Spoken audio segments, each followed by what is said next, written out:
Terima kasih Mas Nova Enggar atas waktunya.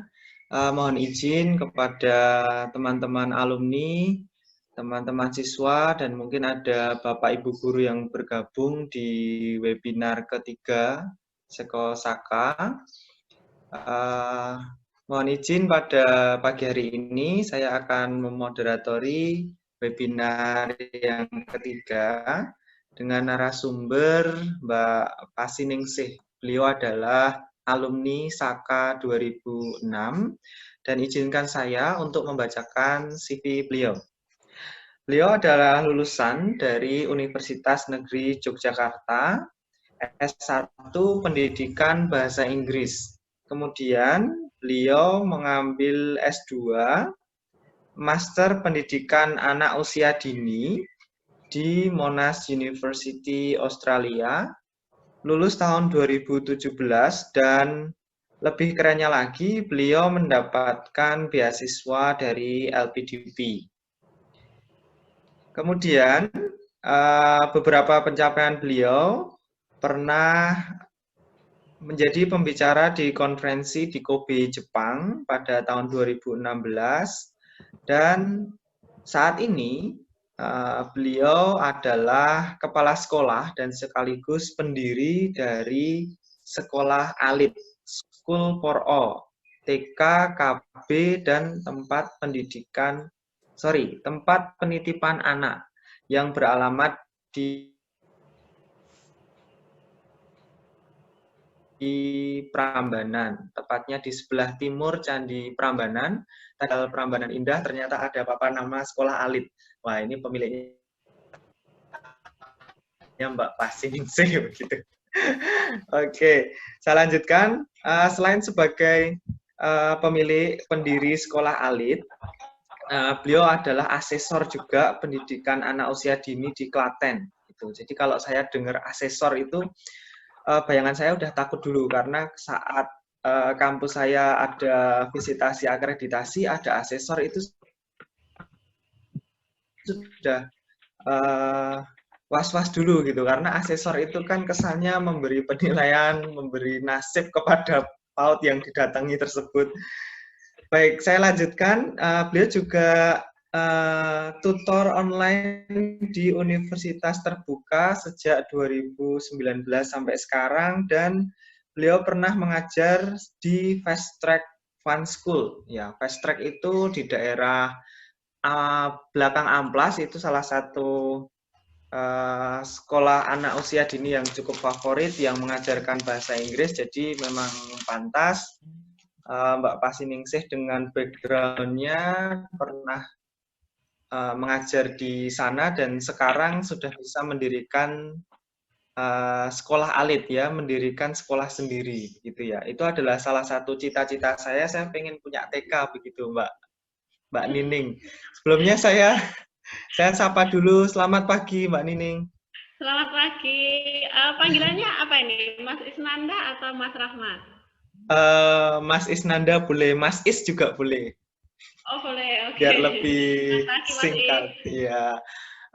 Baik, untuk selanjutnya selama sekitar 45 menit ke depan, saya akan berikan kesempatan kepada Mbak Nining, sapaan akrab dari Mbak Pasiningsih.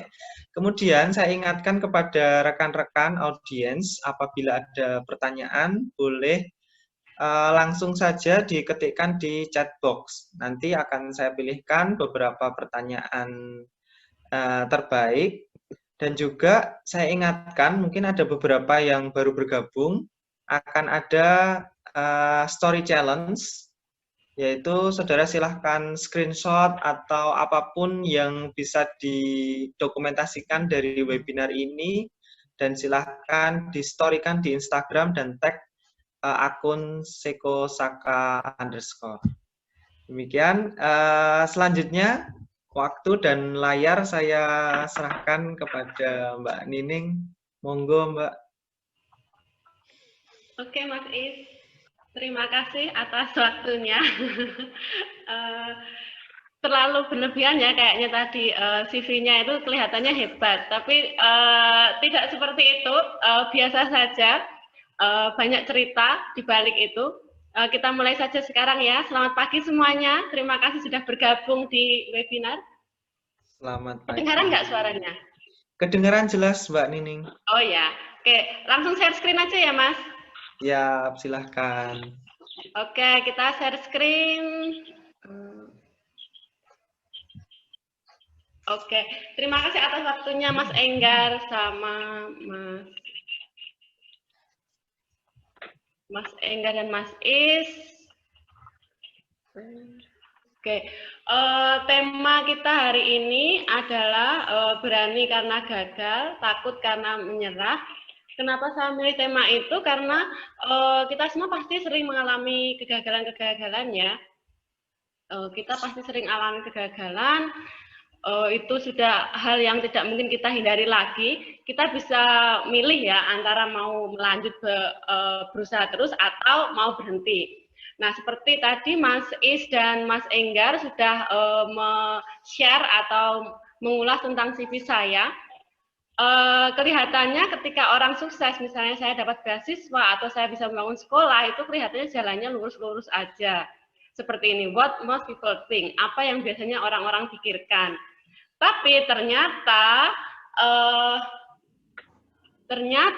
jalannya tidak semulus itu. Jalannya seperti ini yang sebelahnya, what should people know. Jadi hari ini saya akan berbagi tentang yang what should people know, tidak hanya what most people think, seperti itu. Oh, izin Mbak Nining, belum keluar ya? Share screen-nya belum keluar kayaknya. Gimana, Mas? Share screen-nya belum keluar kayaknya. Oh, belum keluar? Iya. Coba ya. Oke. Oke, sorry. Oke, kita mulai lagi ya. Nah, oke.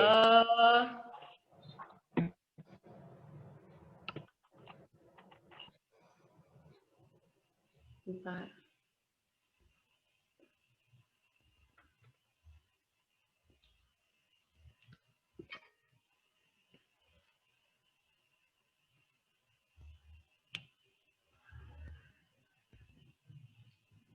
Sudah kelihatan? Sudah oke. Sudah terlihat. Silahkan dilanjutkan. Oke. Hari ini temanya berani karena gagal, takut karena nyerah. Seperti yang Mas Enggar dan Mas Is tadi ulas, terkait CV saya dapat beasiswa, saya bisa membangun sekolah, itu kelihatannya sukses ya, atau kelihatannya saya berhasil mencapai apa yang menjadi impian saya. Nah, yang di sebelah kiri ini adalah what most people think. Ketika kita membicarakan sukses, orang mungkin ngiranya jalannya lurus aja, dia beruntung ya, dia beruntung, dia nyoba dan dia berhasil, seperti itu. Dan mungkin ada yang berpikir nyoba sekali langsung berhasil, nyoba setelah itu maju atau berkembang usahanya, atau setelah itu lolos dapat beasiswa, tapi tidak seperti itu. Faktanya yang di sebelah kanan ini yang selalu terjadi atau sering terjadi, what successful people do, atau jalan untuk menuju sukses itu sangat-sangat berliku. Saya sendiri mengalami, nanti akan saya ulas. Itu sangat-sangat berliku. Jadi kita mulai dari awal dulu ya. Waktu itu tahun 2006 saya lulus dari SMA Kalasan. Dan kita tahu ada hal yang besar waktu di tahun 2006. Ada yang ingat sesuatu yang benar-benar tidak disangka-sangka datangnya di pagi hari, dan itu waktu itu benar-benar waktu kelulusan. Gempa ya, Mbak ya? Ya, benar, gempa. Itu benar-benar yang mungkin itu hal yang benar-benar tidak sangka kan. Mungkin kita punya planning, itu akhirnya beberapa planning harus berantakan karena memang uangnya harus dipakai untuk membenerin rumah, dan itu terjadi di keluarga saya. Jadi waktu itu saudara saya itu yang harusnya mampu membiayai kuliah saya, itu rumahnya dan usahanya itu terkena dampak gempa, dan akhirnya budget yang harusnya untuk saya kuliah itu harus dialokasikan ke untuk renovasi rumah dan renovasi usahanya. Jadi bisa dikatakan pada tahun 2006 itu ada beberapa teman Saka atau alumni Saka yang mungkin harus istilahnya tidak bisa melanjutkan kuliah atau impiannya untuk kuliah harus tertunda. Seperti itu. Ini bisa juga dikaitkan dengan pandemi yang sekarang. Mungkin di pandemi sekarang banyak sektor yang terdampak ya, dan itu mungkin ada yang harus yang harus awalnya punya pekerjaan, dia harus akhirnya kehilangan pekerjaan atau pendapatannya berkurang. Itu hampir sama ya waktunya ya. Hampir sama kasusnya. Jadi hal-hal yang tidak terduga itu pasti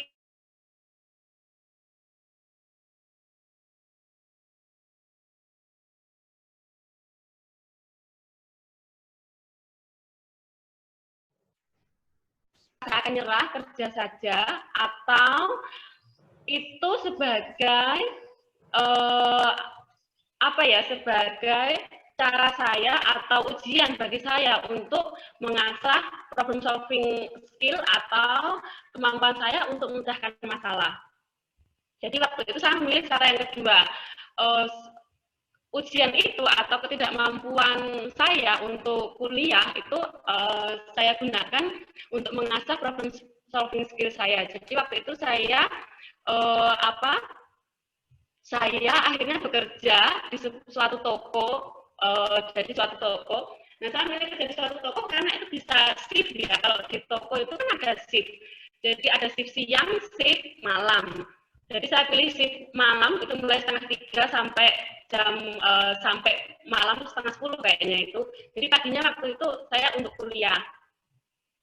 Jadi untuk teman-teman yang misalnya besok ada keterbatasan biaya atau apa, jangan menyerah dengan impian kalian. Gunakan itu untuk mengasah problem solving skills kalian, apalagi sekarang banyak sekali ya kerjaan-kerjaan online, jualan online atau banyak hal yang bisa dilakukan online itu. Saya pikir kesempatannya lebih banyak sekarang daripada dulu. Itu dulu saya waktu itu part time sambil kuliah itu beberapa sangat jarang. Bahkan di tempat saya waktu itu hanya saya yang sambil kuliah. Waktu itu saya harus vakum dari kuliah 1 tahun karena waktu itu saya gunakan untuk kerja, dan 1 tahun itu saya gunakan untuk mengumpulkan uang, untuk daftar, dan juga saya gunakan juga untuk belajar, karena 1 tahun itu benar-benar yang saya nggak ada ide apapun untuk belajar apa, mau jurusan apa. Akhirnya saya yang dari IPA waktu itu saya ada pemikiran apakah akan mau mengambil jurusan IPA atau mengambil jurusan IPS. Waktu itu mana sih yang mudah dipelajari, IPA atau IPS? IPA saya lemah di fisika. Pokoknya IPA saya nggak begitu bagus lah ya. Jadi memang saya jurusan IPA, tapi waktu itu kalau IPA, sedangkan waktu itu saya vakum 1 tahun tidak ada kegiatan, misalnya udah nggak begitu ingat materi. Kalau saya ngambil resiko untuk ngambil IPA itu jurusan IPA itu mungkin resikonya akan lebih besar ya. Jadi akhirnya saya milih IPS yang mungkin lebih mudah untuk dihafalkan. Saya lumayan bagus untuk hafalan, tapi untuk yang sains itu atau yang IPA agak lemah. Jadi lagi-lagi tahu apa yang menjadi kekuatan kalian, apa yang menjadi kelebihan kalian, dan fleksibel dalam berpikir itu juga termasuk skill ya. Jadi ketika kalian memimpikan apa kuliah, tapi kok kalau seperti ini tidak mungkin, jadi fleksibel switch atau beralihlah ke hal-hal yang mungkin masih bisa dilakukan, mungkin masih bisa dikejar seperti itu. Dan waktu itu saya milih jurusan bahasa Inggris sama akuntansi. Nah, akuntansi pilihan nomor 2, bahasa Inggris pilihan nomor 1. Waktu itu akhirnya keterima di bahasa Inggris. Dan itu perjuangannya benar-benar lumayan ya, karena saya harus pinjam buku dari teman-teman yang jurusan IPS dan mempelajarinya sendiri. Jadi time management, kalau misalnya ada besok yang seperti saya harus part time kerja dan juga belajar atau kuliah, itu time management juga harus kalian perhitungkan. Kalian benar-benar harus lebih disiplin. Tidak perlu iri dengan teman-teman yang istilahnya hanya kuliah saja, yang tidak perlu fokus dengan biaya dan sebagainya. Ada beberapa kelebihan ketika kita bisa kuliah sambil kerja itu juga bisa fokus di situ aja. Jadi fokus apa yang bisa kita kontrol atau apa yang menjadi kelebihan kita akhirnya. Karena benar-benar itu skill yang sangat bagus. Saya sudah punya pengalaman kerja dibanding saya dengan teman-teman yang mungkin hanya kuliah saja. Tapi ya tetap ada sisi kelemahannya. Saya nggak bisa ikut organisasi, teman-teman bisa ikut organisasi. Seperti itulah. Pokoknya pilih antara kelebihan dan kekurangannya. Tapi pasti ada kekuatannya di situ atau ada kelebihan yang atas pilihan kalian. Seperti itu. Jadi gunakan hambatan untuk mengasah problem solving skill kalian, dan itu pasti berguna ketika di dunia kerja atau ketika kalian interview untuk kerja atau interview untuk beasiswa atau mungkin interview untuk kuliah ya. Ada beberapa kampus yang ada interviewnya kan, seperti itu. Next ya, hang on. Oke, nah setelah itu sudah ya, setelah 5 tahun atau 4 tahun setengah ya, saya masuk kuliah 2007, lulus 2012. Dan yang menjadi salah satu kebanggaan saya waktu itu, saya yang pertama lulus di jurusan pendidikan bahasa Inggris di UNY. Jadi meskipun kalian kuliah sambil kerja, itu tidak jadi hambatan bagi kalian untuk lulus, istilahnya atau excuse atau alasan kalian, oh aku sambil kerja kok, aku berarti bisa lulus wajar dong kalau aku lulus lebih lama daripada teman-teman kita. Jangan, kalian pakai uang kalian sendiri. Jadi itu benar-benar kalian harus manfaatkan dengan apa? Manfaatkan waktunya sebaik mungkin. Jangan sampai ada yang jangan sampai molor-molor kuliahnya seperti itu. Jadi setelah itu saya lulus tahun 2012. Enggak bagus banget di eventnya, tapi setidaknya lulus tepat waktu lah, seperti itu. Jadi kuliah sambil kerja itu bukan masalah, atau hambatan biaya itu juga sesuatu hal yang bisa kita siasati di era sekarang ya. Ada banyak beasiswa, ada banyak kesempatan untuk kerja. Jadi gunakan itu sebagai cara untuk mengasah problem solving skill kalian. Kalau kalian sudah bagus di situ, kalian terbiasa ketika menghadapi ujian kalian atau ujian hidup ya, terutama karena banyak sekali nih ujian hidup itu, jadi gunakan itu untuk membuat kalian lebih kuat, seperti itu. Nah, yang kedua, di layar ini kalian bisa melihat ada TOEFL ITP Score Report. Bisa terbaca? Bisa kebaca, Mbak. Bisa kebaca. Bisa ya? Bisa. Oke, lanjut ya. Setelah lulus kuliah, saya kerja di pernah waktu itu kerja di Museum Ulen Sentalu. Ada yang pernah ke sana? Oh, yang di Kaliurang ya, Mbak ya? Di Kaliurang, ada yang pernah ke sana? Yang muda-muda itu pasti pernah ke sana itu, Mbak. Emang Mas Enggar sama Mas Es itu nggak muda lagi. Oke, anyway, ya saya pernah kerja di sana selama 3 bulan. Nah, tahap antara lulus sampai mencari kerja itu tahap pencarian ya, cari apa yang menjadi passion kalian. Waktu itu saya kerja di sana selama 3 bulan. Untuk saya ingin memperlancar bahasa Inggris saya tapi kok ketika di sana saya tidak menemukan passion saya. Maksudnya saya tetap mengedukasi pengunjung ya, tapi kayaknya bukan ini yang menjadi keinginan saya. Terus akhirnya saya mendaftar di Fast Track School di suatu lembaga pendidikan anak usia dini di Jogja, Seturan. Seperti itu. Jadi ketika besok teman-teman kerja dan menemukan misalnya kerja di suatu tempat yang misalnya belum passionnya, itu tuh nggak masalah. Jadi kalian nggak harus istilahnya langsung dapat yang serp atau istilahnya kok kamu baru tahu passionmu kok setelah udah kerja, itu gimana? Itu nggak masalah. Jadi jangan terkotak-kotakan atau jangan fokus ke usia ini harusnya aku udah settle atau apa, enggak masalah. Jadi setiap orang beda-beda ya, nggak usah gunakan tolak ukur temennya atau tolak ukur harusnya gimana, tapi ask yourself, jadi tanya diri sendiri, apakah ini yang aku mau, apakah aku bisa bertahan, seperti itu. Tapi kalau memilih stay pun juga nggak masalah, jadi yang penting kalian sendiri yang menentukan. Dan setelah itu ketika kalian memutuskan, ya ada konsekuensinya, itu juga harus kalian tanggung ya, kita tanggung semua. Jadi waktu itu saya akhirnya memutuskan mendaftar di Lembaga Pendidikan Anak Usia Dini. Iya, itu juga ujian lagi, karena saya background-nya bahasa Inggris. Sedangkan saya ngelamar di pendidikan anak usia dini di sekolah. Itu benar-benar saya nggak ada pengalaman. Saya hanya cuma punya 1 semester itu kuliah tentang English for Children. Itu jadi kalian akan pasti seperti itu ya, mengalami hal-hal baru. Antara mungkin beda praktek dengan beda beda antara teori yang kalian terima ketika di kampus dengan realitanya, atau mungkin beda antara kerjaan kalian dengan jurusan kalian. Itu sangat-sangat umum. Jadi that's not something impossible. Itu bukan suatu hal nggak mungkin. Itu bukan satu hal yang harus bikin kita malu.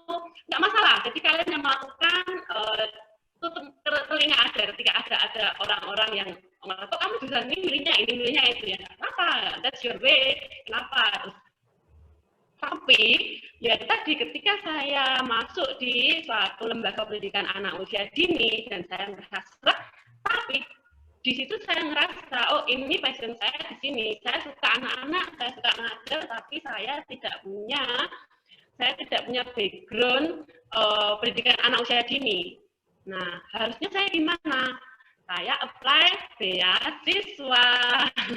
Jadi, waktu itu ada satu teman yang juga alumni Saka, namanya Evi Wulandari.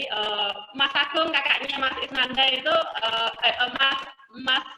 Mas Handa, kakaknya Mas Isnanda, itu kenal sama Mbak Evi. Beliau lulusan alumni Alpedip juga, dan di Belanda ya. Nanti mungkin bisa next time bisa jadi narasumber webinarnya. Siap.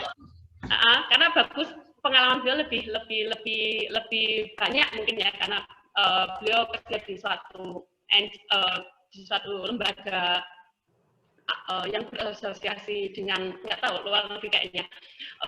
Oke. Jadi waktu itu Evi, salah satu alumni Saka itu mendapat beasiswa LPDP. Nah, kalian teman-teman kita sering ya ketika ada teman itu menurut kita beruntung, itu kita bisa lagi-lagi ada 2 pilihan. Kita bisa milih untuk hanya iri, tapi kita juga bisa milih untuk menjadikan pemacu. Nah, kalian mau fokus yang mana? Apakah cuma iri saja, ataukah jadi pemacu? Ataukah sudah nyaman dengan diri kalian sendiri sekarang, itu pun nggak masalah. Jadi nggak usah, nggak ada salah dengan pilihan hidup kita. Waktu itu saya ingin, oh ya sudah, aku mau coba LPDP. Nah, salah satu syaratnya adalah tes bahasa Inggris, pasti itu ya. Jadi beasiswa itu syaratnya itu pasti ada tes bahasa Inggris ya, atau bisa TOEFL, bisa IELTS. Nah, waktu itu saya milih luar negeri. Kalau luar negeri, TOEFL-nya harus minimal 550. Kalau dalam negeri, minimal 500. Mungkin LPDP punya kebijakan baru ya. Ini waktu saya berbicara waktu saya saja ya. Jadi, waktu itu saya akhirnya ikut TOEFL di LT, Gramedia. Nah, yang pertama, TOEFL, saya dapat 540. Jadi skornya kurang 10 untuk luar negeri. Nah, akhirnya saya pikir, ya sudahlah, daftar di dalam beasiswa dalam negeri sajalah. Ini lumayan malah lebih nih skor saya untuk dalam negeri. Tapi lagi-lagi ada dosen saya yang nge-push saya, memotivasi saya. Dia bilang, coba lagi aja, coba tes lagi. Jadi penting ya untuk punya orang yang istilahnya membantu kalian untuk menggali lebih dalam kemampuan kalian. Nge-push kalian itu juga penting. Dan atau jadilah orang yang seperti itu dengan temannya. gitu. Atau dengan keluarga, atau terserah lah ya kalian carinya dari mana, itu support system atau supporting figure yang seperti itu. Jadi waktu itu dosen saya, selalu dosen saya itu, dosen bahasa Inggris saya. Nah, salah satu dosen bahasa Inggris saya nge-push saya, ayo Neng, nggak apa-apa, coba lagi gitu, coba lagi tes TOEFL-nya. Akhirnya saya belajar lagi, saya coba lagi, dan pas 550 ngepas seperti itu. Terus akhirnya bisa untuk daftar LPDP. Nah, waktu itu di interview sama LPDP, sudah ya syarat-syaratnya nanti bisa searching sendiri ya untuk LPDP ya. Untuk LPDP, saya daftar LPDP di pertama itu, waktu itu LPDP belum begitu terkenal, jadi gampang banget untuk keterima lolos seleksi administrasi itu sangat-sangat mudah sekali menurut saya sih ya. Emang mudah sih ya waktu itu karena dia belum begitu terkenal, animonya belum begitu tinggi. Waktu itu saya tesnya di Universitas IAIN Kalijaga. Di situ ada tes interviewnya. Nah, waktu itu saya belum dapat surat diterima dari perguruan tinggi. Jadi ada nanti ketika kalian mendaftar beasiswa itu ada namanya LOA, letter of acceptance. Acceptance, yes. Thank you. Letter of acceptance. Saya kok keingatnya allowance ya, soalnya ingatnya duit terus itu yang paling penting sih ya. Oke, letter of acceptance. Nah, waktu itu saya belum punya karena untuk waktu itu saya ngincernya di Australia yang dekat kan. Dan untuk yang ingin kuliah di Eropa atau Australia atau negara-negara Barat ya, itu biasanya rata-rata mereka nggak nerima TOEFL ya. Kenapa nggak nerima TOEFL? Karena TOEFL, lihat baik-baik di TOEFL ini ya, TOEFL itu cuma listening, structure, reading. Dia nggak menguji 4 skill yang nanti akan diperlukan waktu kalian kuliah di sana. Ada satu yang missing. Coba apa yang missing di situ? Writing nggak ada kan? Nah, jadi jadi saya lolos untuk seleksi LPDP, tapi nggak lolos di kalau mau untuk seleksi di perguruan tingginya di Australia atau di Monash atau dimanapun ya, kampus luar negeri ya. Karena mereka nggak nerima TOEFL, mereka nerimanya IELTS, ya. Nanti boleh searching IELTS seperti apa. IELTS memang lebih susah ya, lebih susah. Jadi waktu itu interviewernya, loh, kamu mau kuliah kok belum ada LOE-nya, terus saya jawabnya juga waktu itu bodoh ya. Saya jawabnya seperti ini. Jadi waktu itu saya bilang, itu untuk dapat LOE harus dapat tes IELTS Ibu, terus tes IELTS itu 3 jutaan gitu. Jadi saya mau lolos dulu, pastikan lolos dulu, baru saya mau ikut tes IELTS gitu kan. Terus yang interview juga, kamu tuh mau dapat bagus kok nggak ada effortnya. Jadi itu yang kalian harus ingat-ingat di situ ya. Gagal nggak masalah. Jadi ketika kalian gagal, kalian jangan langsung down pun nggak apa-apa sih. Saya waktu itu down langsung, saya makan bakso gitu biar frustasi. Jadi saya makan gitu kan, kalau saya stres saya makan biasanya. Nah, tapi feedback pahit dari si ibu itu akhirnya bikin saya gemes gitu kan. Udah, pokoknya saya mau tes IELTS. Udah bisa diprediksikan kalau itu saya gagal di beasiswa LPDP. Ya, tadi berani karena gagal. Takut karena nyata, tapi saya nggak takut, saya nggak nyerah, saya coba lagi. Akun saya diblokir oleh LPDP selama 1 semester karena ketika kamu sudah dalam tahap wawancara itu kamu kalau nggak lolos itu akan diblokir. Nah itu waktu itu benar-benar saya menyesal karena peluangnya besar tapi saya sia-siakan. Harusnya saya mudah diterima tapi hanya karena hal seperti itu saya gagal gitu. Kalian boleh untuk merasa bersalah atau blaming yourself, menyalahkan diri sendiri ya, tapi setelah itu ya sudah lah, karena itu sudah terjadi, kalian nggak bisa untuk mengulang kan, jadi move on aja, langsung apa yang bisa diperbaiki, kalian perbaiki, seperti itu. Nah setelah itu saya ikut tes IELTS. mohon maaf, ini saya untuk tes IELTS-nya punya saya kayaknya udah hilang karena itu sudah hanya berlaku 2 tahun ya. Saya cari-cari itu kok belum ketemu. Jadi untuk tes IELTS, kalau kalian mau melamar beasiswa luar negeri, sudah tahu ya minimal berapa ya? Jadi untuk tes IELTS itu minimal 6,5. 6,5 ya. Jadi kalau misalnya listening kalian itu, jadi ada 2 ya. Nanti ada masing-masing skill, listening, reading, writing, speaking.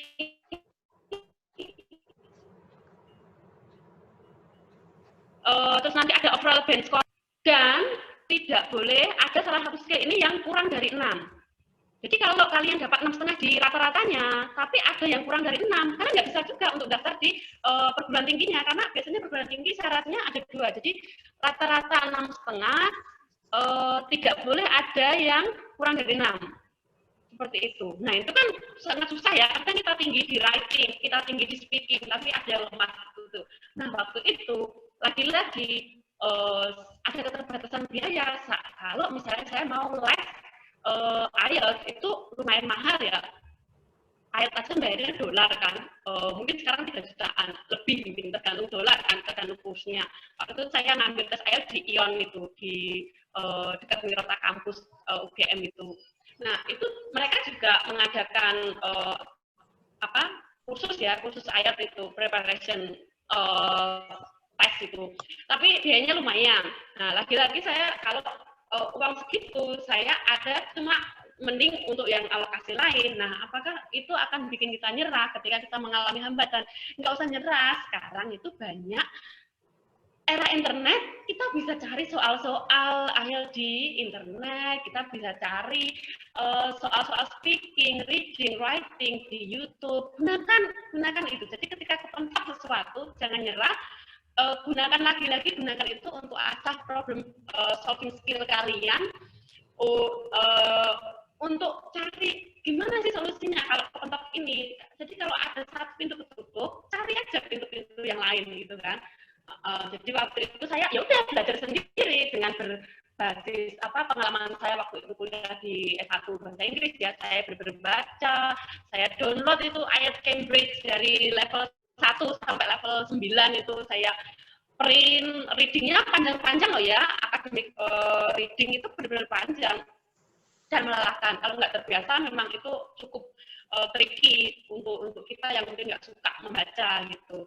Jadi tapi itu akan sangat penting. Kenapa itu diperlukan? Karena besok ketika kalian punya S2 itu akan sering membaca akademik writing ya, seperti jurnal, seperti artikel. Jadi itu memang biar kalian terbiasa, biar nanti tidak tergopoh-gopoh ketika kalian diterima di kampus di sana. Gitu. Jadi akhirnya setelah itu kan pengumumannya 2 minggu setelahnya, setelah tes itu tesnya benar-benar strict. Tapi saya senang tes IELTS itu, dan deg-degannya itu benar-benar yang sangat deg-degan ya, karena aduh gimana kalau nggak lolos, gimana kalau overall score-nya bagus tapi skill-nya nggak bagus, karena waktu itu saya nggak begitu bagus di di writing sama di speaking kayaknya itu. Reading saya cukup bagus, listening pas-pasan lah ya. Terus ternyata setelah itu 2 minggu saya waktu buka itu, saya di antara saya itu benar-benar masih ingat saya sampai sekarang itu deg-degan banget. Itu bukanya tuh kayak buka apa ya, karena di segel gitu kan. Jadi saya sampai berdoa dulu sebelum buka itu, dan akhirnya pas 6,5. Terus untuk skill-skill yang lain ada yang 6, reading dapat 8, listening dapat berapa gitu, pokoknya nggak ada yang di bawah 6, dan overallnya 6,5. Lolos kan, next step. Jadi langkah selanjutnya saya daftar di Monash, University. Nah, untuk daftar di perguruan tinggi kalian nggak usah ragu-ragu. Kalian bisa gunakan IDP. IDP itu gratis servisnya, karena mereka mungkin dapat uang dari pihak kampus ya, ketika kalian bisa keterima di sana atau bisa kuliah di sana, itu pasti mereka dapat berapa persennya gitu. Jadi itu gratis. gratis untuk dan saya ikut pameran pendidikan juga, jadi dapat formulirnya, cara sering kok itu, sering Jogja itu kalian termasuk beruntung ya kalau tinggal di Jogja atau kota-kota besar. Jadi pasti ada pameran pendidikan itu sering ya, jadi datang aja itu, terus ikut ke IDB aja. Intinya proaktif ya, kalau kalian mau sesuatu, kalian yang harus istilahnya cari infonya, nggak ada yang info harus datang ke kita gitu. Jadi proaktif, gunakan internet di HP, smartphone kalian itu untuk hal-hal selain hal-hal yang bikin kalian senang, atau reading for pleasure, baca-baca untuk kesenangan, juga gunakan untuk yang improve yourself, gunakan untuk memperbaiki atau meningkatkan diri kalian. Nah, jadi saya jelaskan lagi ya, ketika itu kan LPDP memblok akun saya selama 1 semester, nggak bisa daftar, karena saya gunakan 6 bulan itu dengan tes, daftar di kampus, itu gunakan waktu itu. Jadi jangan cuma diem saja gitu.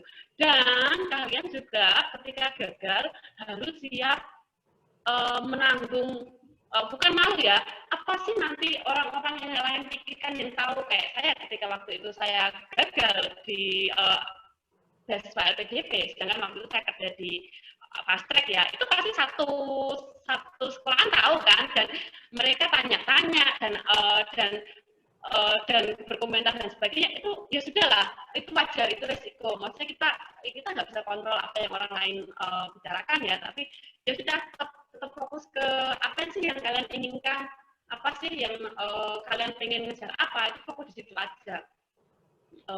Saya cukup fokus di situ, jadi benar-benar yang meskipun gagal gitu kok beasiswa itu saya nggak peduli, jadi tetap saya fokus belajar. Saya akhirnya ketika saya lolos saya dapat LOE dari Monash, itu saya apply lagi beasiswa LPDP.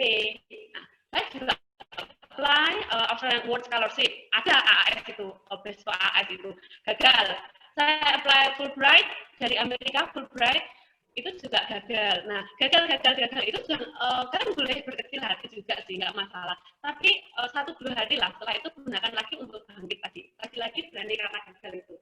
Kalau gagal, ayo maju lagi. Mungkin sedikit lagi itu pintunya kebuka.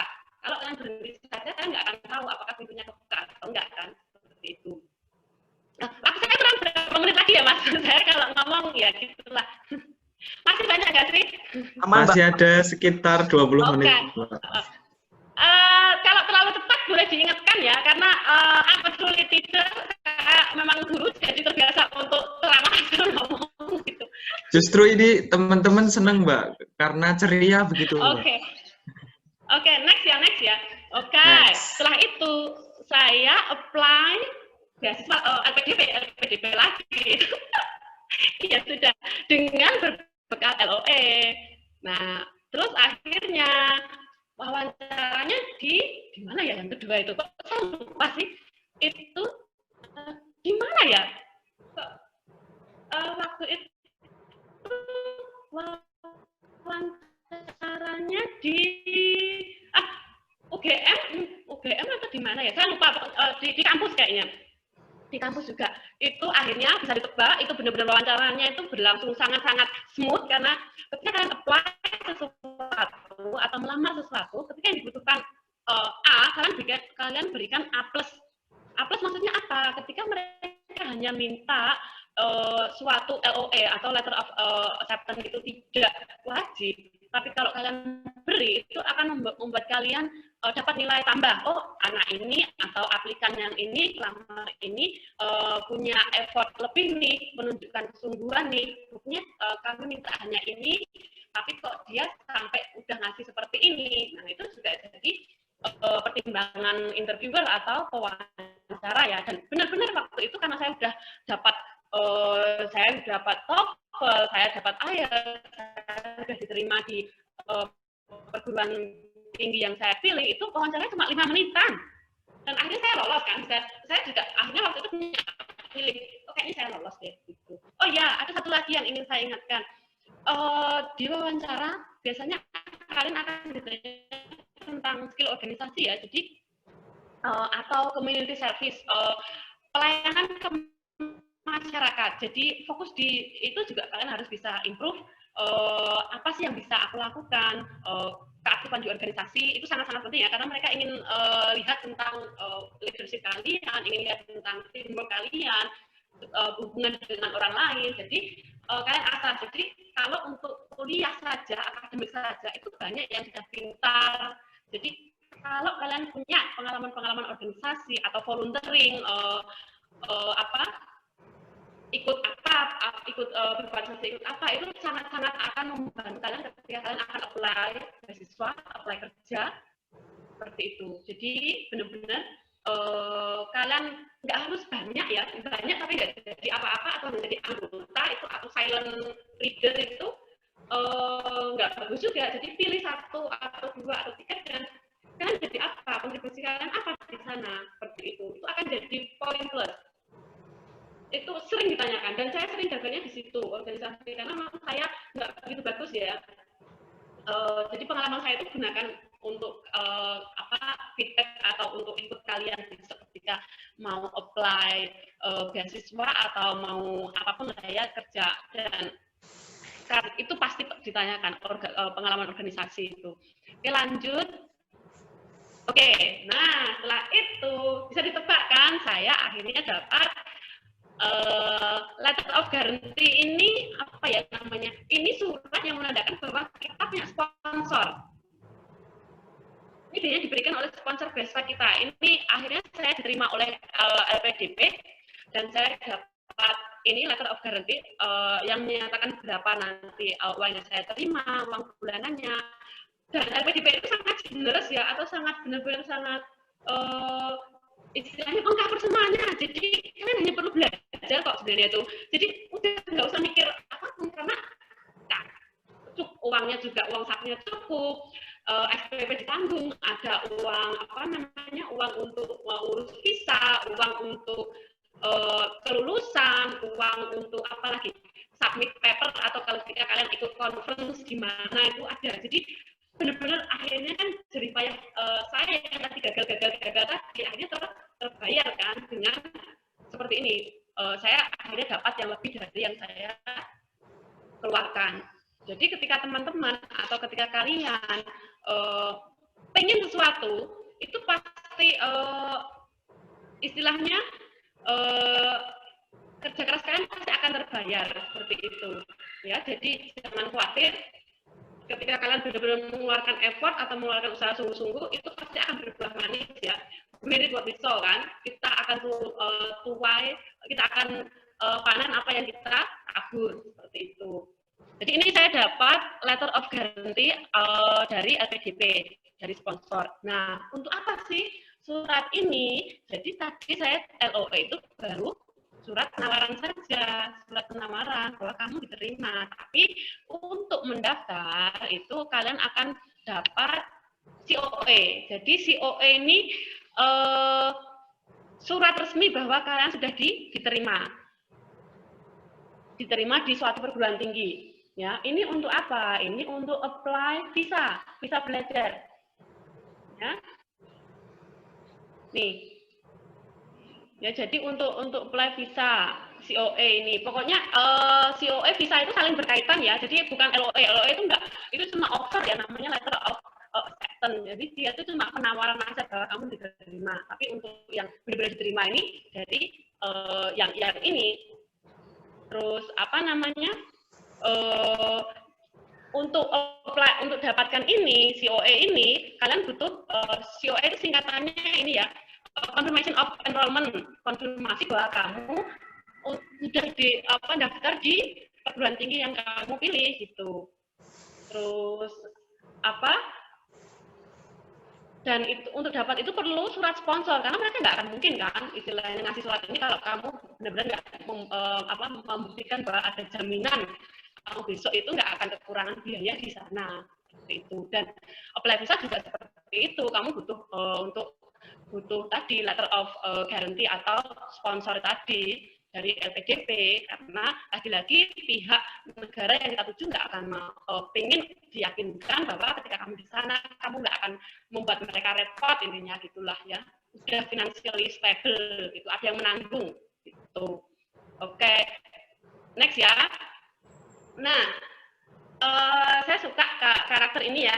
Nah, ini mungkin bisa dilihat ya ketika ada dua orang, ini bisa diumpamakan lah ya, misalnya saya dengan teman saya, oh teman saya udah dapat beasiswa nih, atau udah dapat pekerjaan nih. Nah, saya berhenti menggali di tempatnya saya, dan saya ikut-ikutan teman saya. Dan kalian lihat kan di sini, malah harusnya karena saya cuma ikut-ikutan orang lain, akhirnya potensi saya yang harusnya saya dapat berliannya lebih besar seperti ini, itu akhirnya nggak gagal saya raih gitu kan. Jadi nggak perlu ikut-ikut dengan istilahnya ketika ada orang lain yang mendapatkan suatu keberhasilan atau yang kita anggap sukses, terus kita tiru-tiru. Setiap orang punya style sendiri-sendiri ya, jadi fokus ke masing-masing. Kayak misalnya teman saya, Evi, dia bisa satu kali langsung lolos, sedangkan saya harus 2 kali. Tapi ya sudah, nggak apa-apa, saya tetap fokus di tekun di jalur saya gitu. Ini bisa diaplikasikan juga di tempat kerja sih ya.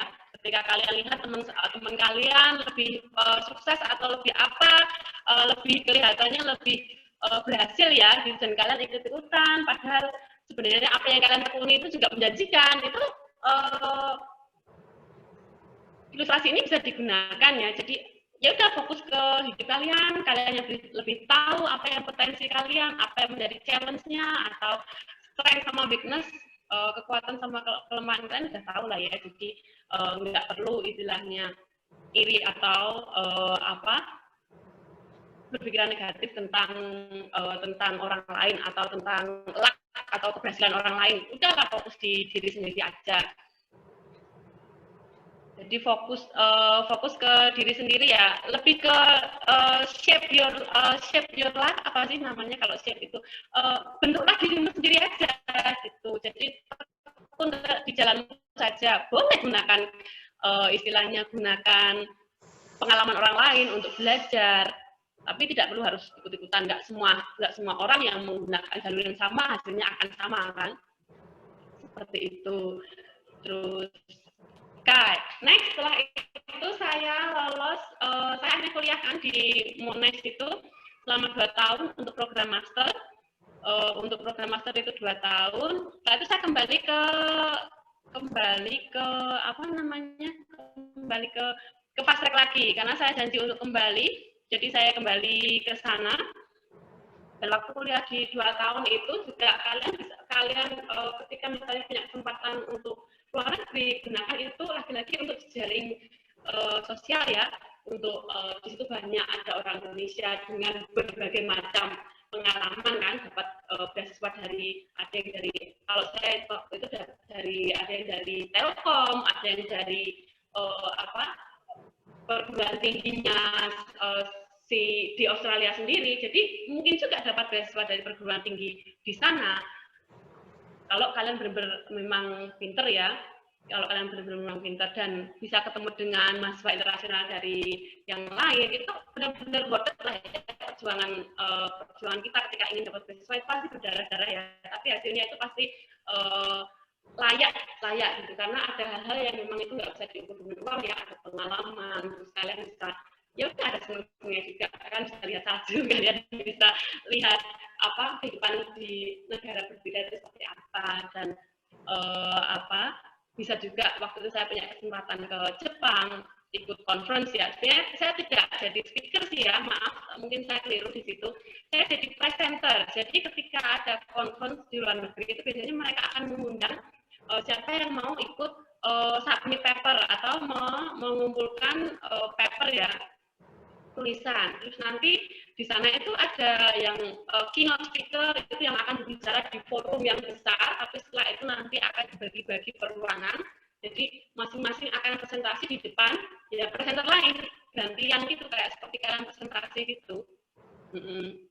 Terus setelah itu ya kalian harus bikin jurnalnya. Tapi setidaknya waktu itu kesempatan yang bagus ya. Lagi-lagi kalian punya kesempatan untuk ke negara lain lagi, nggak cuma di negara yang asalnya kalian itu ketika studi. Jadi selalu improve yourself atau selalu tingkatkan kualitas diri kita. Jadi break the limit, jangan cuma berhenti saja. Kalau kalian sudah nyaman dengan kerjaan sekarang pun tidak masalah, tapi ada skill yang mungkin bisa kalian tingkatkan, yang teruslah belajar, karena nggak ada ruginya kok kalau terus belajar itu, pasti ada kesempatan-kesempatan yang akan terbuka di kalian. Nah, waktu itu saya setelah 1,5 tahun kerja di Pastrek, akhirnya saya mengundurkan diri. Ada tawaran dari dosen bahasa Inggris yang membantu saya tadi untuk membuka sekolah, membuka suatu lembaga pendidikan anak usia dini. Beliau punya rumah kosong, terus tidak ditempati, terus beliau menawarkan apakah mau bikin sekolah, seperti itu. Terus akhirnya itu juga menurut saya itu yang paling berat, karena saya tidak punya pengalaman untuk membuka sekolahan. Saya harus merombak suatu rumah jadi suatu sekolahan, saya harus mengurus kurikulumnya, saya harus mengurus semuanya untuk promosi dan sebagainya. Itu benar-benar bikin patah arang, karena waktu itu saya benar-benar ingat saya sebar brosur sekolah alet ya, di Sunday morning-nya sini. Sunday morning sini, apa Car Free Day ya namanya, itu Car Free Day, di daerah Bukusan itu. Saya sudah desain brosurnya bagus-bagus, saya pesan dia lagi-lagi poinnya gunakan link, atau kita nggak bisa usaha sendiri ya, ada kerjasama dengan orang-orang lain. Itu jangan pernah berpikir bahwa keberhasilan kita adalah usaha kita sendiri, tapi pasti ada orang-orang yang terkait atau orang-orang yang membantu kita untuk berhasil. Seperti di saya itu adalah keluarga saya yang selalu support. Tidak semua orang tua akan support ketika anaknya akan pergi ke luar negeri, itu tidak semua, karena ada beberapa orang tua yang pengen dekat dengan anaknya, itu dialami oleh teman saya. Jadi kalau kalian punya keluarga yang support seperti itu, bersyukurlah, itu privilege atau keistimewaan kalian yang mungkin nggak semua orang tua akan berikan. Terus dosen saya itu juga keren banget. Beliau itu selalu support beliau itu selalu, ketika saya gagal apa itu selalu beliau coba lagi seperti itu. Jadi punya satu orang atau dua orang atau apa, atau jadilah orang yang seperti itu yang selalu support ketika teman berusaha sesuatu, jangan sinis atau jangan membuat down gitu. Jadi marilah kita saling bantu ya, kita kerjasama gitu. Iri juga tetap ada ya, saya pun juga kadang iri ketika teman saya lebih kok gampang ini jalannya dia gitu, tapi saya nggak tahu sih ya, yang tadi what people think itu tadi, menurut saya jalannya dia kok lurus-lurus aja, padahal mungkin dia mengalami hal-hal yang berliku-liku tadi, seperti itu. Oke. Terus waktu itu saya sudah didesainkan oleh teman saya, kenalan teman saya, brosurnya udah bagus, menurut saya udah cantik, dan kalian bayangkan apa yang terjadi dengan brosur itu, diinjak-injak oleh yang jalan di Car Free Day. Can you imagine that? How did I feel? Bisa dibayangkan kan perasaan saya waktu itu effort saya yang saya sampai lembur-lembur, dan itu butuh proses editing dan sebagainya, yang desain itu pasti tahu lah ya, dan itu diinjak sama orang atau itu, tapi ya itu yang akan terjadi ketika kalian melakukan sesuatu ya, pasti ada yang menganggap remeh, pasti apa yang kalian harapkan dengan apa yang terjadi itu pasti berkebalikan sebenarnya itu. Jadi pengalaman kayak ini bisa digunakan untuk perspektif lah ya, atau untuk input bahwa nggak mulus-mulus aja gitu. Pasti saya pikir sekolah saya bagus kok, karena niat saya bagus untuk anak-anak. Saya suka dengan anak dan saya ingin berusaha terbaik untuk mereka. Saya bikin sekolah ini, saya bikin yang menarik. Tapi ternyata apakah responnya sama seperti yang saya inginkan? Enggak kan? Jadi ketika kalian mencoba sesuatu yang baru, itu pasti akan challenge-nya itu akan yang bahkan akan bikin kita mikir lagi 2 kali, apakah saya harus nyerah, apakah perlu nggak dilanjut, nyerah aja lah ya tadi, takut karena nyerah itu tadi. Tapi saya ya udahlah tetap di situ. Dari 500 brosur, coba berapa anak yang akhirnya join atau akhirnya daftar di sekolah alet. Waktu itu saya langsung mendirikan sekolah alet ya dengan dosen bahasa Inggris saya itu. Jadi sebenarnya kalau dibilang founder tidak juga, karena kita join ya, gunakan kekuatan untuk teamwork atau kerjasama ya, tidak perlu apa-apa sendiri sekarang. Jadi apa yang kamu bisa, apa yang teman kalian bisa, gunakan untuk kerjasama. Tapi ya lagi-lagi kalian harus profesional ya, karena itu pasti banyak beberapa konflik itu pasti terjadi ketika kerjasama. Dari 500 brosur yang daftar bisa kalian hitung sendiri lah ya, ada berapa anak ini di sini di bagian atas ini. Hanya ada 6 anak. Bukan? Jadi dan kalian bayangkan 6 anak untuk istilahnya saya pikir saya lulusan luar negeri itu harusnya dapat bagus ini. Jadi itu lagi-lagi akan menguji ego kita ya, ego kita gimana kalau misalnya ekspektasi kita tidak sesuai dengan realitasnya atau apa yang kita dapat itu. Tapi saya bertahan dengan 6 anak itu. 6 anak ini aja akhirnya satu keluar jadi pindah gitu, jadi ya pindah rumah, jadi cuma 5. 1 tahun saya bertahan dengan 5 anak. Bayangkan ya, itu sangat berat sekali. Itu benar-benar yang masa-masa yang sangat berat ya bagi saya.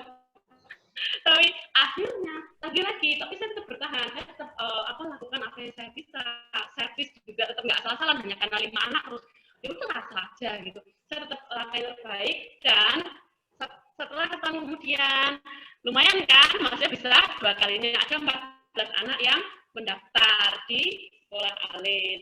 Saya juga bisa nambah guru, jadi bisa membuka lowongan kerjaan. Jadi awal-awal itu pasti yang enak sih ya, langsung ramai itu ada yang enak ya. Tapi saya tidak punya luck atau keberuntungan seperti itu ya. Biasanya kalau saya nyoba sesuatu itu biasanya nggak beres dulu lah ya. Nggak beres dulu baru lumayan lah ya. Ini setelah 1 tahun itu semakin banyak yang tahu mungkin ya, semakin banyak yang tahu sekolah Alif, ada beberapa yang daftar, tanya lewat WA dan sebagainya. Memang berat ya, karena saya harus di sini, di area Prambanan sini, orang tua biasanya rata-rata akan menyekolahkan ke sekolah yang berbasis agama. Sedangkan saya lebih ke universal ya, saya karena universal ya, umum gitu. Itu kan pelajaran agama, cuma saya lebih suka umum, untuk semua anak boleh berpartisipasi gitu.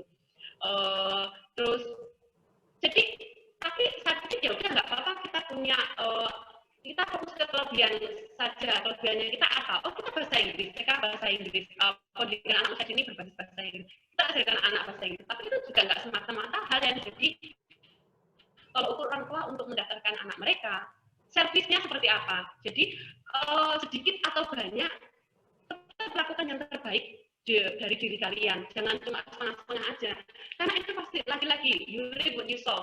Mohon izin Mbak Nining, mohon maaf Mbak Nining, waktunya ada 1 menit lagi.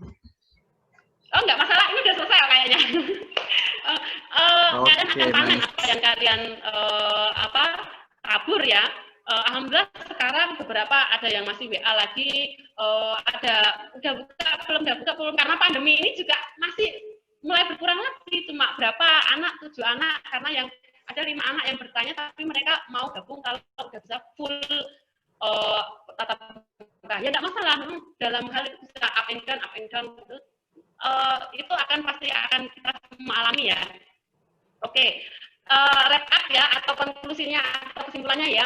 Nah, apa yang kalian inginkan? Ya, kalian pengen apa sih? Keinginan kalian naik lagi ke, ya, belajarlah itu. Jadi naik 1 tingkatan, nggak cuma pengen aja tapi mager nggak ngapa-ngapain, ya. Terus yang naik lagi 1 tingkatan, resilient to fail. Kalau gagal, tetap nggak masalah, jangan ya tadi berani karena gagal tadi, tetap maju aja, push gitu aja, tuang di dorong terus gitu ya. Perseverance to try again, itu tadi perseverance itu kayak pantang menyerah, jadi pantang menyerah terus coba lagi. Yang bagian atas apa ini? Ketutupan layar ini aku. Terus akhirnya ya udah, ya akhirnya kan bisa akan mencapai apa yang kalian inginkan, seperti itu ya. Jadi ada tangga-tangganya, dan seperti ketika kalian naik tangga itu pasti akan capek kan, kalau naik seperti ini butuh tenaga, butuh effort, seperti itu. Oke, terima kasih sudah mau mendengarkan pengalaman saya. Sebenarnya ini cuma sharing pengalaman sih ya, seperti itu. Terima kasih. Sekali lagi, berani karena gagal, takut karena nyerah. Ingin sesuatu, do your best, put an effort, atau lakukan usaha kalian, maju terus, maju terus, maju terus. Ya tetap ada kalian fleksibel. Kalau ada misalnya nggak bisa harus persis sama, bisa dilenggok-lenggokin sedikit, jadi fleksibel aja lah. Terima kasih. Baik, terima kasih Mbak Nining atas penyampaian materinya yang sangat bersemangat dan kita jadi tambah ceria gitu ya, karena background-nya adalah guru di pendidikan anak usia dini, kita jadi tambah ceria gitu Mbak. Baik, ini sudah ada 2 pertanyaan, boleh saya bacakan. Yang pertama dari Kartika Tias, angkatan 2019. Halo Mbak Nining, saya sangat tertarik dengan jurusan yang Mbak ambil di Monas. Saya punya beberapa pertanyaan. Pertama, apakah S1 dan S2 harus relatable? Karena kebetulan saya bukan mengambil jurusan pendidikan tetapi sastra. Kedua, apakah ketika Mbak di Aussie ada program magang di sekolah sana? Saya penasaran bagaimana sistem pendidikan di sana. Apakah kurikulum di sana berbeda dengan di sini? Terima kasih. Mungkin boleh satu pertanyaan langsung dijawab saja, Mbak Nining, silahkan. Oke. Yang pertama ya, apakah boleh jurusan S1 sama S2 tidak linear ya? Istilahnya linear ya, kalau di kalau seperti itu. Nggak masalah. Jadi kalau untuk di Monas loh ya, setiap universitas mungkin punya kebijakan yang berbeda ya. Jadi kalian searching aja di situ, di websitenya kampus, terserah kalian mau tujuannya di mana. Kalau misalnya Monas itu juga di kampus Monas itu silahkan searching saja kebijakan mereka seperti apa sesuai jurusan kalian, ketik jurusan apa yang ingin kalian tuju atau ingin kalian apply, terus syaratnya apa saja. Nah, kalau kalian masih belum clear dengan syarat itu, kalian bisa email. Enaknya orang-orang istilahnya enaknya kampus luar negeri itu atau institusi luar negeri itu mereka lebih cepat ketika menanggapi email dari atau menanggapi pertanyaan dari mengirim email aja itu cepet banget. Saya bisa Monas itu ASK Monas itu atau nanti cari aja di websitenya gimana cara kirim emailnya, apa yang ingin Anda ketahui, kalian ketahui, tanyakan saja di situ. Nanti biasanya mereka akan responnya nggak ada seminggu, itu 1-2 hari itu mereka, karena mereka punya student center itu ya, yang memang untuk fokus untuk menanggapi ketika ada yang bertanya itu ya.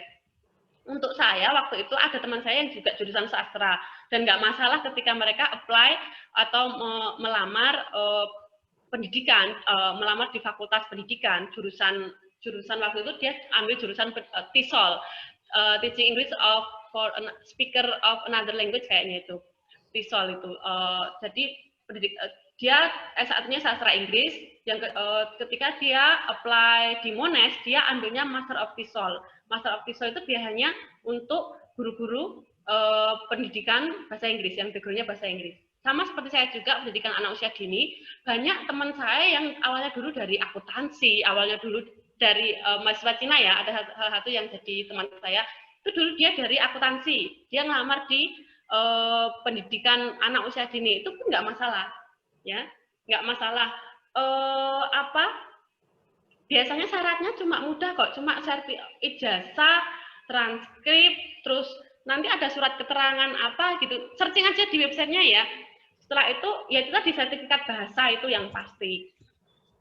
Dan untuk yang misalnya bahasanya masih lemah, kalian bisa bahasa Inggrisnya masih lemah, itu pun nggak usah khawatir. Lagi-lagi pintu itu tidak hanya satu pintu tertutup, bukan berarti pintu lain tertutup.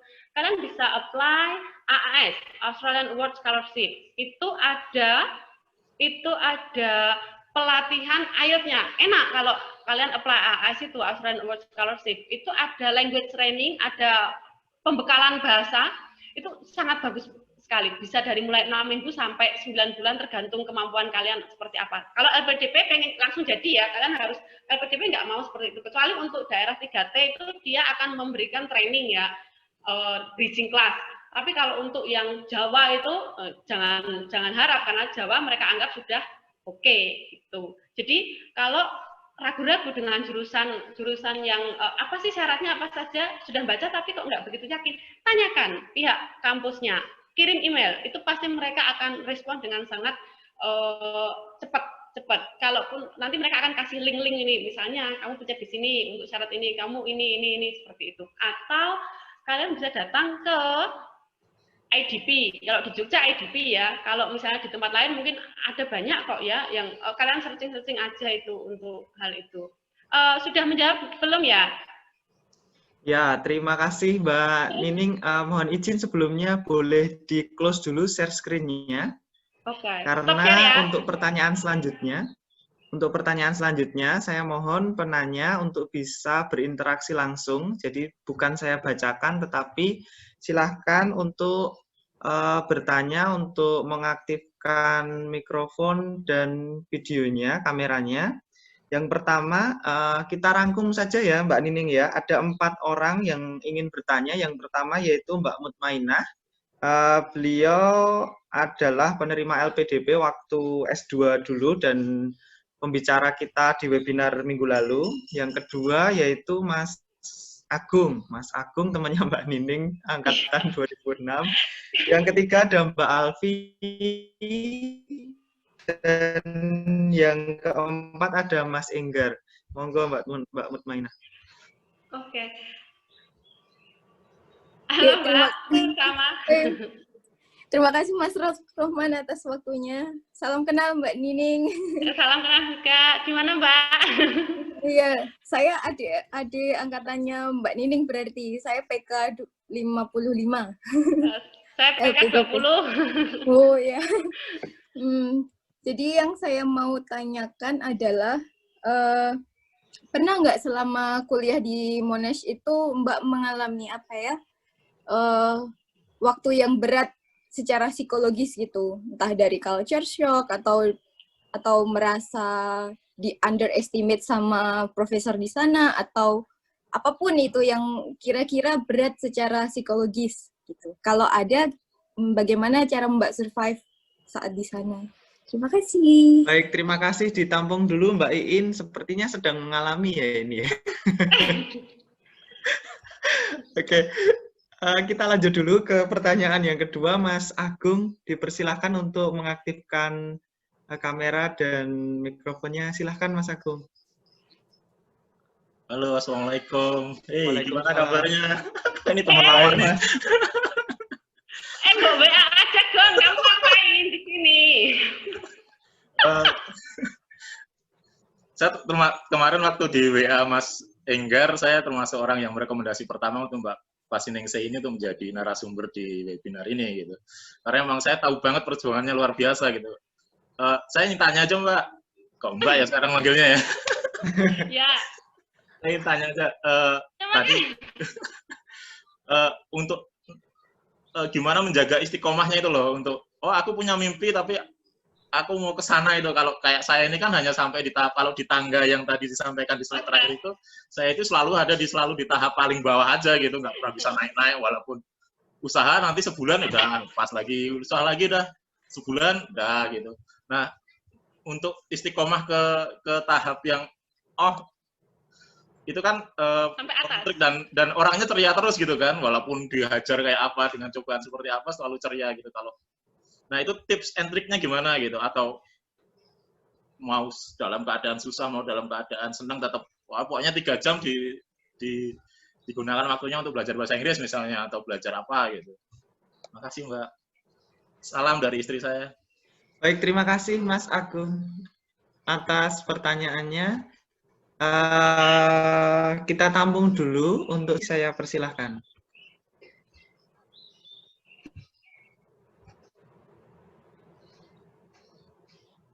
Kepada Mbak Alfi, saya persilahkan. Ya. Terima kasih. Assalamualaikum Mbak Nining. Perkenalkan saya Alfi, Mbak. Saya angkatannya Mas Rohman, Mas Enggar, Mbak Iin.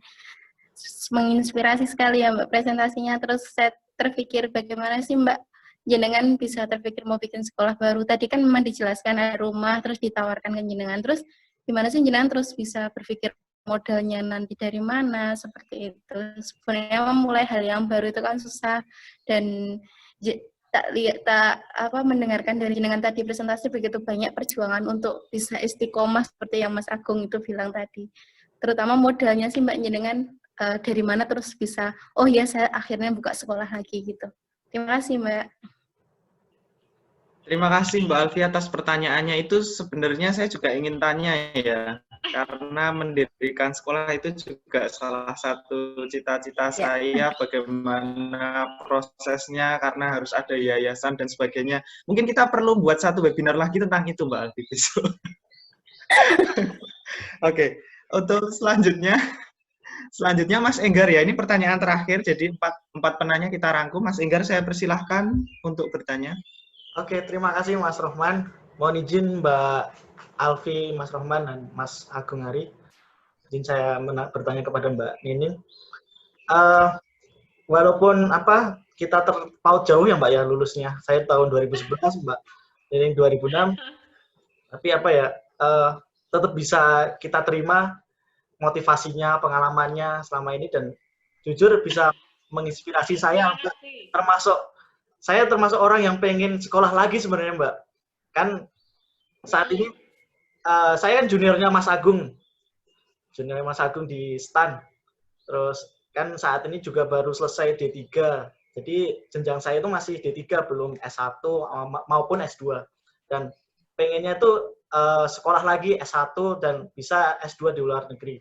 Yang pertanyaan saya itu, apakah ada batas umur Mbak? Batas umur untuk sekolah S2, terutama untuk beasiswa LPDP, itu yang pertama. Terus yang kedua, kalau sekolah luar negeri kan kita harus pintar bahasa Inggris ya, terutama di public speaking-nya, di conversation-nya gitu. Nah itu gimana caranya bisa meningkatkan conversation kita, kepedean kita, karena jujur, walaupun saya kerjanya di lingkungan internasional, saya kerja di kantor pusat bea cukai di lingkungan internasional, tapi sampai sekarang saya masih kurang pede untuk bisa ngomong bahasa Inggris gitu Mbak. Walaupun saya ngerti ketika ada orang yang ngomong bahasa Inggris itu saya paham. Cuma untuk mengutarakan atau menyampaikan itu kadang kurang pede. Mungkin itu aja Mbak. Terima kasih. Kembalikan Mas Rohman. Terima kasih Mas Enggar atas pertanyaannya. Jadi ada 4 penanya Mbak Nining. Yang pertama ada Mbak Mutmainah, how to survive. Yang kedua Mas Agung, bagaimana kita istiqomah meraih mimpi. Yang ketiga Mbak Alfi, cara bikin sekolah alitnya. Dan yang keempat Mas Enggar, ingin sekolah lagi, apakah ada batas umur dan bagaimana cara meningkatkan kemampuan conversation bahasa Inggris. Silahkan Mbak Nining untuk dijawab. Oke, sebelum saya jawab, tadi kayaknya yang bertanya pertama kali itu tanya juga tentang perbedaan kurikulum ya antara di Indonesia sama di Australia. Pasti beda ya itu ya. Jadi di Australia itu sistem, saya ulas sedikit ya. Jadi di Australia terutama di Monash itu ada 12 pertemuan setiap 1 semester setiap kelas. Setiap jadi kalau saya di jurusan saya dulu itu pendidikan anak usia dini itu di semester pertama hanya ada 2 mata kuliah. Tapi 2 mata kuliah bukan berarti kita leha-leha ya. Jadi di 2 mata kuliah itu 1 mata kuliah ada 12 pertemuan. Jangan dianggap juga 12 pertemuan itu nanti akan semua face to face. Jadi 12 pertemuan itu yang face to face cuma 4 biasanya. Jadi 8 pertemuannya online. Jadi ketika kalian sekolah untuk S2, S3 ya, itu benar-benar kalian sudah nggak bisa rely on atau tergantung dengan dosen. Jadi benar-benar harus lagi-lagi disiplin kalian benar-benar harus manage waktu sendiri untuk belajar. Kalian harus benar-benar fokus di situ. Kalau misalnya pas waktu nggak online itu kan mungkin kita tergoda untuk jalan-jalan sajalah itu pun nggak masalah, tapi gunakan waktu itu juga untuk belajar. Jadi time management, kedisiplinan itu sangat diperlukan ketika kalian kuliah S2 ya, terutama untuk luar negeri ya. Dan lagi-lagi sebenarnya yang jadi permasalahan itu tidak hanya speaking ya, writing, academic writing itu benar-benar susah, tapi jangan khawatir. Kalau kalian mau berusaha, kalian mau istilahnya latihan, istilahnya itu suatu skill yang bisa kita pelajari ya. Jadi memang harus istilahnya untuk yang lemah ya effortnya harus lebih ya, belajar. Dan jangan khawatir, kampus-kampus luar negeri biasanya mereka sangat supportive. Jadi di situ ada library help, jadi kalian bisa ke perpustakaan, akan diajarin atau boleh bertanya-tanya di pustakawan mereka. Ada juga ketika masa orientasi, beda dengan di kita yang masa orientasi, saya nggak tahu masa orientasi S2 di sini, tapi kalau di sana masa orientasi itu ada, jadi kampus organisasi-organisasi di kampus itu akan buka stand gitu, ada stand tenda-tenda, kita bisa datang ke setiap tenda itu, nanti akan dijelaskan program mereka, kalian bisa gabung. Jadi seperti itu masa orientasi. Dan kalian juga bisa ikut program yang mengasah reading, yang mengasah writing, mereka ada sendiri. Jadi rajin-rajin ikut seperti itu. Itu untuk membantu kita untuk survive di akademik ya, di bagian speaking, reading, sama terutama reading sama writing. Karena untuk S2 itu benar-benar yang sangat-sangat berpengaruh adalah writing ya, writing sama reading. Itu dua hal itu benar-benar sangat istilahnya porsinya sangat besar sekali. Jadi di Barat itu memang akademisi itu memang harus nulis seperti itu, baca nulis. Jadi tugasnya itu bukan, tapi beda-beda ya tergantung jurusannya apa. Jadi tugasnya itu kebanyakan kalau pendidikan, saya itu nulis paper, jadi nulis esainya juga nggak cuma sekedar deskripsi, tapi esainya juga kebanyakan kalau di Barat itu mereka sukanya kamu punya ide apa, gagasan apa, terus apa sih argumen pendukungnya apa, dari jurnal mana sih penelitian ilmiah yang bilang seperti itu. Jadi mereka suka yang seperti itu. Jadi ketika kamu punya pendapat, nggak cuma pendapat asal ngomong, tapi ada backupnya dan kamu tulis seperti itu. Itu hal yang sangat susah menurut saya, karena kita nggak diajarkan seperti itu di sini gitu. Kita cenderungnya kalau nulis ya nulis menjabarkan, bukan yang berargumen atau ngomong pendapatmu apa, argumenmu apa, mana backupnya mana, istilahnya siapa yang ngomong seperti itu untuk mendukung argumenmu, seperti itu ya.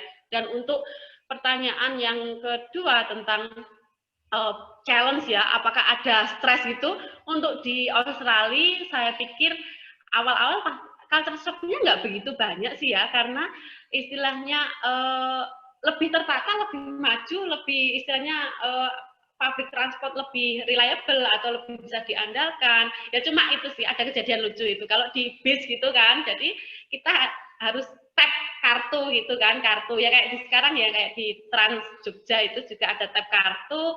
Nah kalau turun itu harus pencet bel. Saya nggak tahu kalau caranya harus pencet bel. Akhirnya saya nggak pencet bel, akhirnya saya tersesat sampai kemana-mana.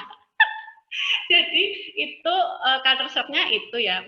Terus ya tanya aja. Jadi kalau kalian merasa ada culture shock di bagian apa, itu ya sudah, caranya gimana? Tanya. Ada, kebetulan di Australia itu banyak orang Indonesia. Saya pikir saya nggak masalah karena banyak makanan Indonesia, orang-orangnya banyak orang Indonesia. Jadi seperti Indonesia rasa Australia. Jadi untuk culture shock nggak begitu ya, nggak begitu terasa. Apalagi saya pikir enaknya orang Indonesia itu mereka suka bikin komunitas. Jadi ketika kamu ke luar negeri kemana itu pasti ada komunitas orang Indonesia yang akan membantu kalian untuk beradaptasi di kampus. Ya, jadi ada program Buddy juga. Buddy itu kalau misalnya sudah ada mahasiswa yang di sana Indonesia itu bisa jadi istilahnya yang memberikan penjelasan ke kalian. Besok ketika kalian ke sana itu sudah ada yang ngajarin gitu loh. Nggak masalah. Jadi untuk itu, untuk culture shock yang akademik, ya kita ditumbuhkan kesenangan untuk belajar.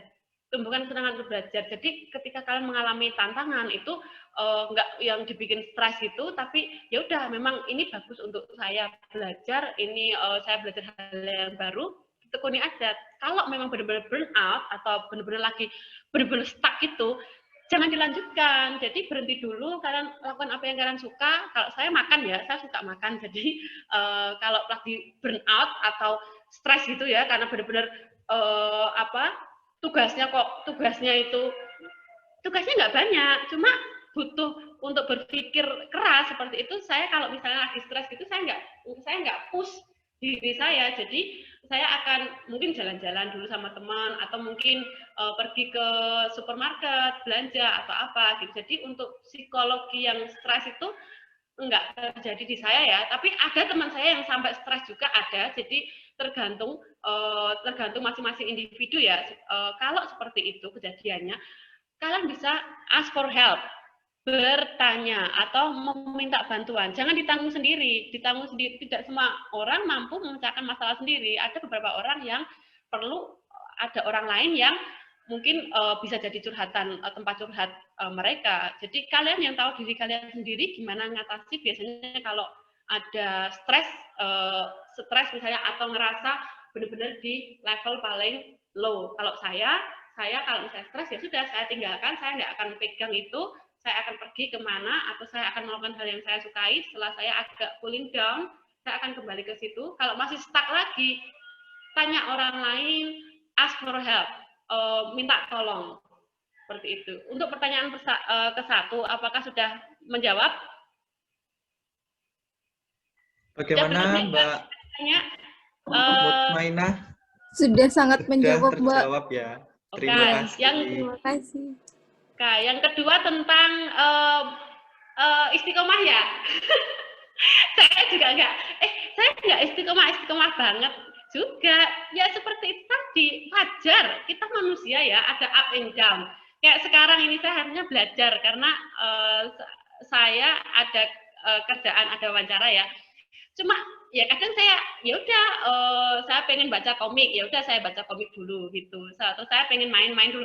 Nggak apa-apa, nggak harus perfect semua, nggak harus konsisten, harus bagus terus. Itu malah bukan manusia ya menurut saya ya. Jadi wajar ketika manusia itu ada up and down. Cuma ya itu tadi, apakah ketika kalian down gitu, cari aja waktu yang tepat. Misalnya kalau kalian, aku kok nggak mood belajar ya kalian sukanya belajarnya di jam berapa? Nah itu konsisten di jam itu. Kayak misalnya saya siang itu nggak masuk gitu, tapi ya udah akhirnya saya berkomitmen dengan diri sendiri. Ya udah malam berarti kamu harus sacrifice atau kamu harus mengorbankan dirimu atau kamu ya harus berkomitmen untuk mau belajar karena kamu harusnya ini belajar tapi nggak belajar, tapi resikonya seperti itu. Jadi kita disiplin diri sendiri dulu aja, kita sering-sering berdialog dengan diri sendiri ya, kayak misalnya bikin perjanjian gitu. Kamu sudah milih ini, ya konsekuensinya kamu harus nanggung. Seperti kalau misalnya kamu pilih misalnya untuk istilahnya berleha-leha sekarang, ya nanti resikonya kamu harus kerja ekstra keras seperti itu. Jadi benar-benar untuk konsisten itu sebenarnya saya juga nggak konsisten. Kayak ada up and down juga, tapi saya cari-cari celahnya aja. Ketika saya down gitu, saya nggak akan paksa. Karena ketika dipaksa seperti apapun, saya nggak akan masuk gitu kan. Malah akan mental dan bikin capek. Jadi saya cari itu. Tapi ketika kok leha-lehanya kok terlalu banyak, saya push diri sendiri. Udah stop dulu. Jadi itu aja sih. Jadi ketika misalnya jam segini sampai jam segini saya fokus belajar, nanti saya kasih break, saya kasih kayak reward ke diri saya untuk misalnya ngapain, baca komik. Kalau saya sekarang baca komik ya, baca komik itu. Saya baru ngikutin Inuyasha itu. Jadi seperti itu. Jadi tidak perlu istiqomah juga ya, karena wajar untuk kita up and down itu wajar. Cuma pertanyaannya apakah kita disiplin? Itu aja sih ya. Kalau misalnya kamu pengen tapi kamu nggak mau ngelakuin, loh terus gimana caranya dapat? Gitu aja sih ya. Ya itu tadi, kalau misalnya nanti saya nggak dapat apa yang saya inginkan, ya sudah, itu resikomu karena kamu nggak mau berjuang, nggak mau istilahnya bersakit-sakit dulu. Seperti istilahnya kalau saya baca di bukunya Stephen Covey itu ada seperti tongkat ya. Ketika kamu mengangkat ujung tongkat, ujung lainnya akan ikut juga. Jadi ketika angkat HP lah ya, ini ujungnya akan ikut juga kan ya.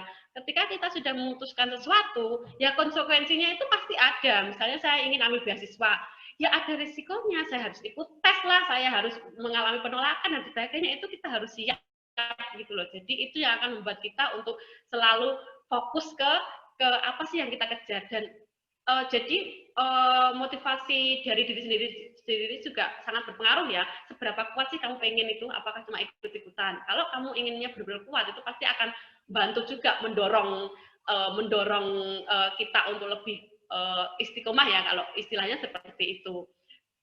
Jadi kalau cuma sekedar 1 minggu kok udah nggak pengen, oh berarti ya sudah, resikonya kalau kamu nggak dapat ya sudah, karena kamu pun sendiri nggak mengeluarkan usaha yang menurutmu layak untuk kamu dapat hal tersebut. Jadi ya itu aja sih, tanya-tanya diri sendiri, bener nggak sih aku pengen ini.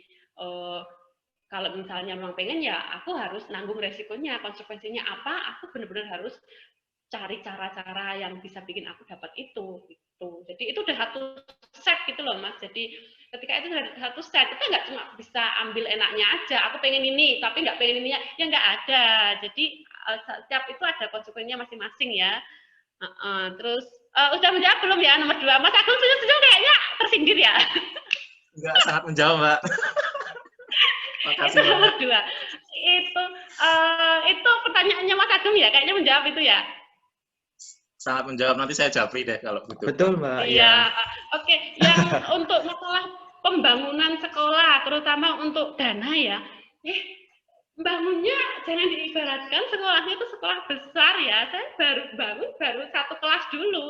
Jadi 1 kelas itu untuk TK kan 1 kelas dulu Mbak. Jadi saya dapat sisa uang beasiswa, itu pasti ada sisanya ya.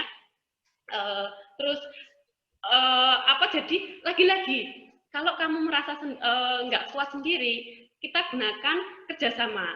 Jadi makanya kita digunakan link, atau misalnya kamu bisa kerjasama dengan, kayak saya kerjasama dengan dosen saya bahasa Inggris. Jadi beliau yang punya rumah, beliau punya uang untuk rehab, istilahnya rehabnya juga nggak banyak ya, cuma ngecat, kita kasih jendela yang benar-benar itu layak untuk anak. Jadi gunakan, kalau kita terkenalnya di dana, kita bisa gunakan cara lain, kita bikin kerjasama. Misalnya saya punya idenya, tapi nggak punya uangnya, ya sudah, saya cari orang yang punya uangnya.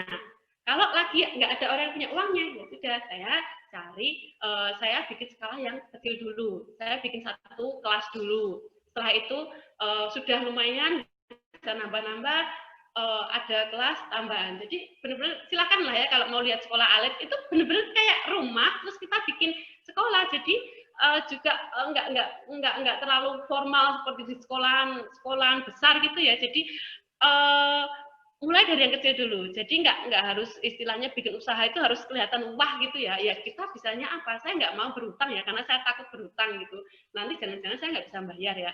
Jadi apa yang saya bisa dulu aja. Jadi dengan budget segini, ya sudah, saya buka segini dulu.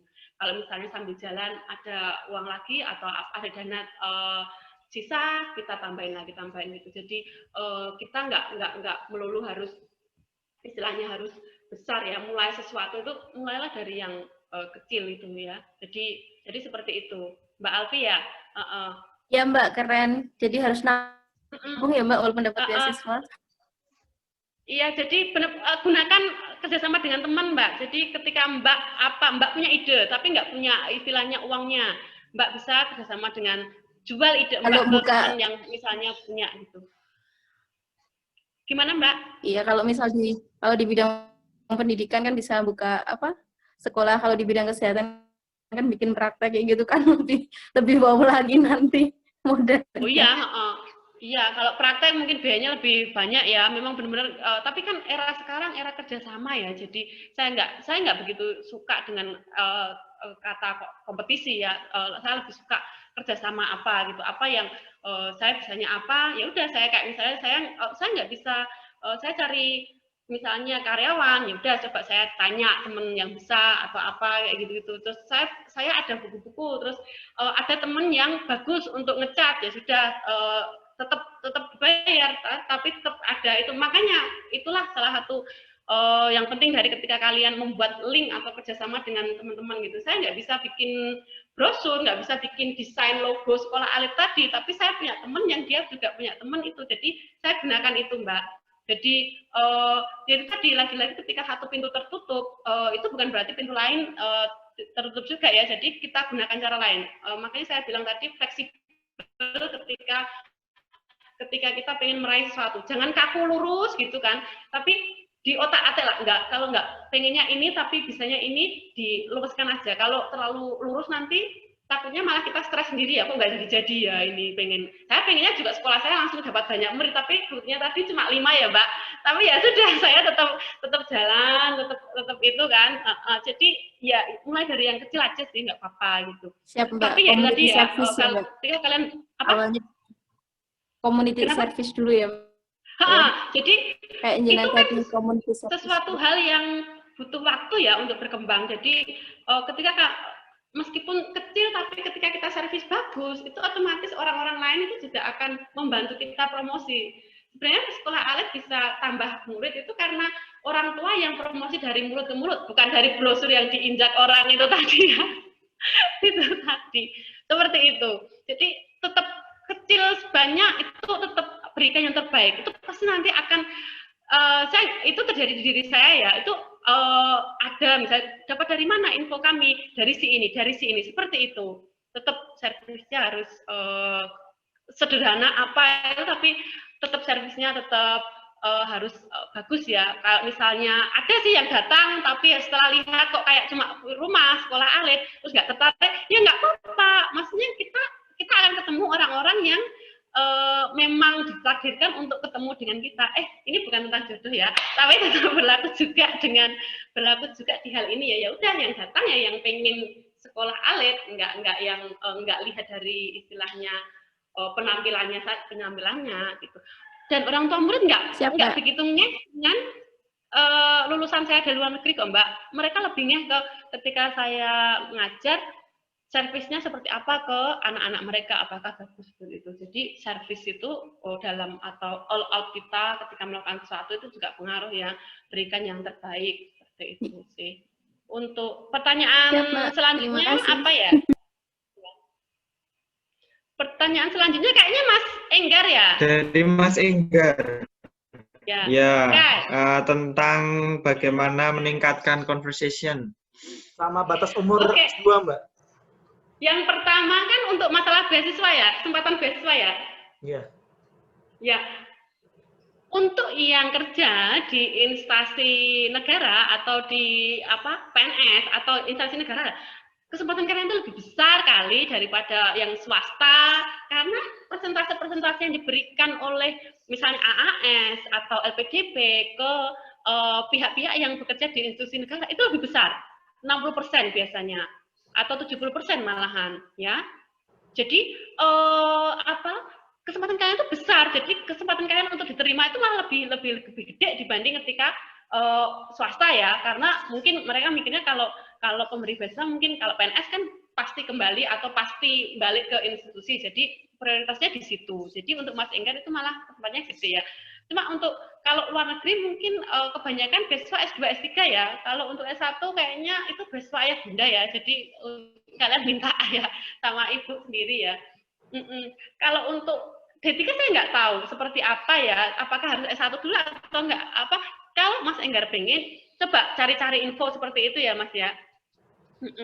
Dan beasiswa itu benar-benar banyak banget ya, terutama untuk untuk instansi pemerintahan ya. Bahkan ada beasiswa Telkom, teman saya yang di Telkom dapatnya beasiswa Telkom ya. Bahkan ada teman saya yang kerja di pupuk, mana sih yang pupuk apa sih pupuk pokoknya salah satu perusahaan pupuk Indonesia juga ngasih beasiswa. Banyak banget. Jadi itu pasti banyak.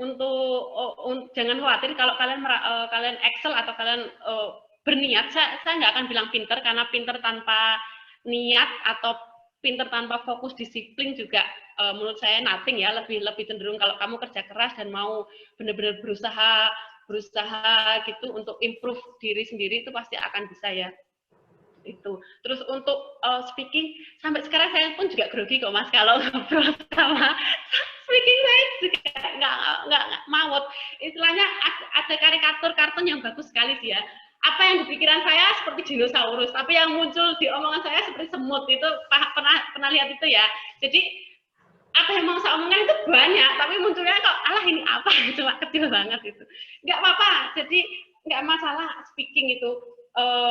Untuk STAN, misalnya STAN kan misalnya jurusannya kayaknya di ekonomi gitu ya, itu kayaknya kalau teman saya itu ngomongnya nggak begitu banyak kok Mas, karena tugas-tugasnya seringnya itu tugas kayak ujian itu tertulis tuh Mas.